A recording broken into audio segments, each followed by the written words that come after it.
So this is another in the series of bite-sized bass hacks. And this one is particularly in regards to the Denon Marantz type amplifiers. It's a setting that they call dynamic EQ and dynamic volume.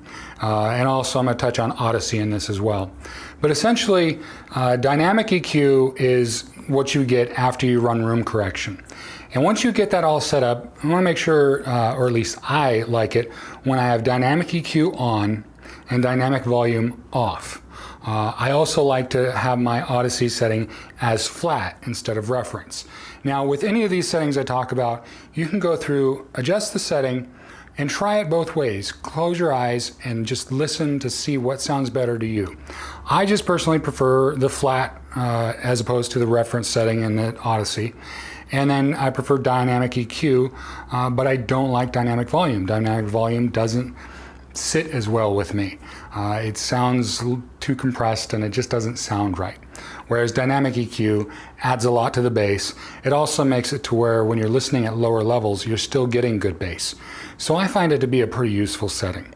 But essentially, that's just a really quick gain hack or bass hack on the Denon amplifier. There's also another setting you can try, which is the restorer function. I personally like the low setting because it just boosts the low end, but that really depends on your content as well. Some content doesn't need to be boosted, and also if you're listening with Dolby Atmos or DTSX, things like that, True HD, it won't allow you to use it. At least my AVR won't. So that's another thing to keep in mind. And it also, a lot of this will shift from input to input. So as you go from your Blu-ray player to your TV, your smart TV function, to your Roku player, all that, whatever, you have to adjust that each time. So that's another helpful thing. It seems like every time I get everything set up, I'll change sources and everything seems off. Well, that's because I got to go back and change it back to flat instead of reference, and adjust restore if I want that there, things like that.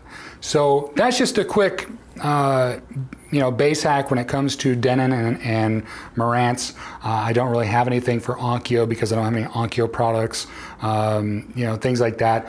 Not that I'm opposed to them, I'm just not as familiar with them. But these are things that I do each and every time I set up new subs and things like that. So hopefully that helps. If you haven't watched the other videos, check out this entire playlist. It's all about these shorter videos that just explain each little trick I use, why I use them, and what they do. So let me know what you think in the comments down below. I really appreciate you watching. I appreciate the support, and please subscribe.